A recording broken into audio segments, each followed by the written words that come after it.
वालेकुम अस्सलाम, ठीक ठाक, आप सुनाएं? हाजिर आसिया जी जी। लाहौर के 84 थानों में वाहिद SHO खातून हैं। ये थानेदारनी वुमेन पुलिस स्टेशन में तैनात हैं। इनका नाम हाजन आसिया है। ये नाम उन्होंने इसलिए पसंद किया कि वो सऊदीया में पैदा हुई और 9 हज किए हुए हैं। बचपन सारा मेरा सऊदी अरब भी गुजरा है और मेरी फैमिली बैकग्राउंड भी सऊदीया से है। हाँ से ही मैं तो बिल्कुल छोटी सी थी जब से हज करना स्टार्ट किया और अल्हम्दुलिल्लाह मैंने 9 हज किया। अभी मैं LLB का लास्ट ईयर मेरा चल ही रहा था कि जब मैंने काबला इम्तिहान के एग्जाम्स दिए तो उस पर मेरी सिलेक्शन हो गई और मैं पंजाब पुलिस में आ गई।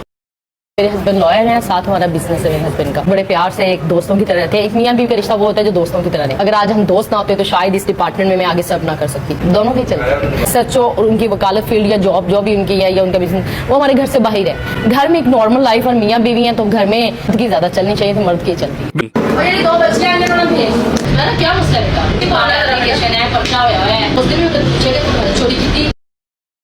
ट्रेनिंग्स हम एक जैसी करें, बाकी सारी चीजें एक जैसी और पोस्टिंग की दफा मेल और वो फीमेल है, केवल चीजें होनी चाहिए।